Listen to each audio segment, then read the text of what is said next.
Happy Friday, Rebels. Today is Friday, April 17th, and I just wanted to do a quick check-in with you guys today about how you guys are doing and where you should be at. So first, I'm excited to announce, and I'm excited to see that several students have already begun posting onto KidBlog about the independent reading books. So I can see someone on here is reading Walk Two Moons, another student is reading a book called Franny Parker, and I've also been noticing that several people have been on here writing some stories and just staying in contact with each other. This is also a place where I have been posting the videos for our lessons. So on top of seeing the lessons on YouTube or for seeing them when I send them out through the Remind, if you guys go to KidBlog, you can see that I am posting the video lessons on KidBlog as well. So I would just like to remind you guys to continue to post your work right here onto KidBlog. And if we go back to our classroom web page and we look actually at yesterday's post, you'll see that it was intended to be doing literature circle discussions on the first two chapters of our independent reading books, and we would begin reading the next chapters, chapter 3 and 4. So, if you ask me what are the due dates of my independent reading book, I don't have any specific deadlines for you. What I would tell you guys to do is our original plan was we would spend every Tuesdays and Thursdays focusing on our literature, and every Monday, Wednesday, and Friday focusing on our research. So if you're trying to figure out how do I juggle this stuff at home, that would be a good way to do it. You could spend Tuesdays and Thursdays with your independent reading book and going on to KidBlog and posting about your independent reading book. And you could be focusing on using Mondays, Wednesdays, and Fridays to focus on your research. So I really have nothing new here. This, on Thursday's post, it is just a review of all of the literature circle roles that I discussed in my last video. And it gives you some information about how we were going to be sharing this information with our groups. So just remember, when you guys go to post, try to mix up the jobs that you're doing. Don't just do the summarizer for every one of your readings. Don't just analyze the characters or the vocab. Try to mix it up and try to pick some different jobs to do for each one of the chapters. And since today is a Friday, you will notice that today our main focus would be to continue to read and annotate our informational articles. So if you look at the goal again today, you will have met today's goal when you have read and annotated at least 2 more of your articles. So when you look at your research project timeline, you will see we're on Friday, April 17th. So again, today we're just continuing to focus on reading those articles. You want to make sure that you're reading them, gathering up as much of the information you can using these graphic organizers. Because the next step you can see on our research project timeline is going to be outlining. And now on the blog today, you can see I've put on the outline. And this outline is going to go right along with your organizer for how to write your paper. And you'll see that this outline is organized into 6 paragraphs. Paragraph number 1 being the intro. And on this outline, remember, we don't need to always write complete sentences. We want to make sure we're putting down our ideas into each one of these parts. Now, I will give a very quick brief overview of it today, but then I will go more into detail next week about this. But you'll see in paragraph number 1, it really just has our 3 parts. The hook, we want to have some kind of fun or shocking fact to draw in our reader. And then the background information is a place for you to write just a little bit of introductory information about what your topic is and why you care about it. That's really what's going to go in here. If you're doing something like a hydrofracking or solar energy, you're going to want to talk a little bit about what it is and then why you're caring about it. And then your thesis statement. You'll notice here it has 2 parts, and it's going to have the what and the so what. Your thesis should talk about what it is you think, believe, or want, and ultimately, so what do you think we should do about it? It's a 2-part sentence. We'll talk more about that later.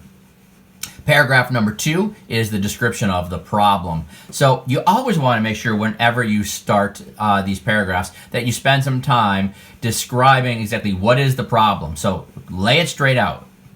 Then here's a place for you to put your details. This is where you write down all of the information in your own words. You've done the research. You have hopefully filled out several of these graphic organizers. Remember, you're supposed to do one for each one of your articles. So you should have 4 to 6 of these. And now this is where you start thinking about that information. Okay, what are all the details I learned that helps me understand the problem? If you were doing a topic like global warming, describe the details about global warming. And then here, the next part is your evidence. You want to go in and pick very specific evidence from the articles. What do the experts say? And when you do the evidence, make sure you include the sources here. So you have your paragraph about the problem to outline, and then here you have a paragraph for the causes or the pros. This is where you will talk about what's causing this problem to happen. And again, you'll see you have details and evidence. Now, if you have a topic like solar energy, we're not going to be talking about what's causing it to happen, because what's causing it to happen is simply humans making the decision to do it.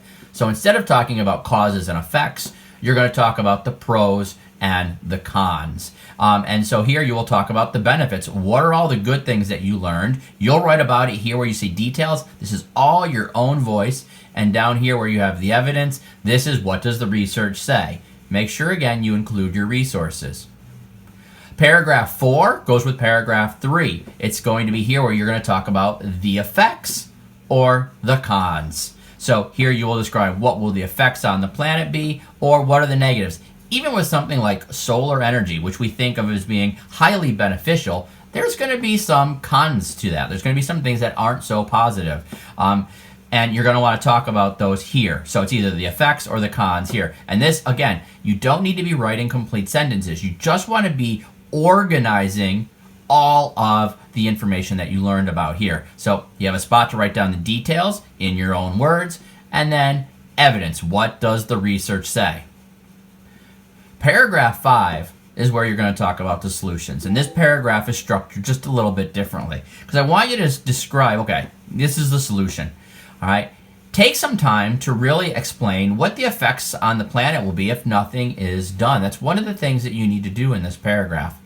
If we do nothing to address the problem that you're writing about, ultimately, what's going to happen to this planet? If we do nothing to address global warming, if we do nothing to address the fact that animals are going into extinct, what's going to happen? Then get into your explanation of your solutions. What does the research say? All right, so part of finding good articles is going to be finding articles that help you understand what the solutions are going to be. And again, you're going to want to cite your sources. You're going to want to have evidence. If you are going to explain some solution to your problem, you're going to want to be able to say that this solution is supported by the evidence, by what the experts are saying.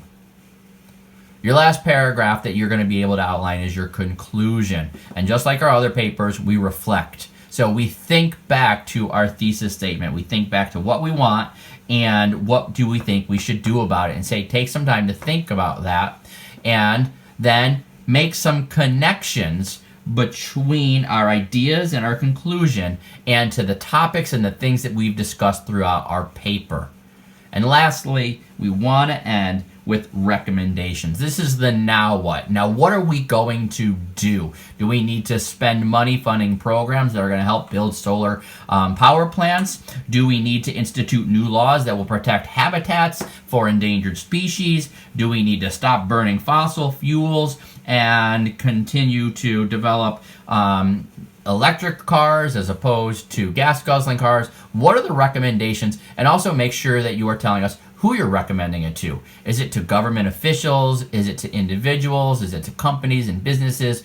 Who are you going to make those recommendations to? Now, just to remind you guys, you're not going to be needing to start outlining until about next week. Today, again, remember, your goal is just to continue to read and annotate your articles. You're still in the gathering information stages right now. So with all that said, boys and girls, just continue to balance between your independent reading and your research. Like I had said, I would not work too hard each day, just a little bit each day. Don't overdo it. Don't stress. All right. You might want to spread it out like I had planned. Let Mondays, Wednesdays, and Fridays be days where you are reading your informational articles and you're working on the research. And Tuesdays and Thursdays, you spend some time with your independent reading book, reading and posting that up to Kid Blog. Right now, you don't really have to post anything about your research to Kid Blog, unless you want to. Some students have been posting some things, but you don't need to. All of that work can be done in your notebook, on loose leaf. You can print out the pictures of the graphic organizers I included on our class webpage, and you can do it on that. Some parents have even asked me to send them digital copies so they could print them at home. I'm happy to do that. So if you prefer, make sure that your mom or your dad sends me a message so I can send the copies right to their email and you guys can have them that way. So right now, until next week, you guys have a great weekend. Stay safe, stay healthy, and I'll see you guys next week. Bye.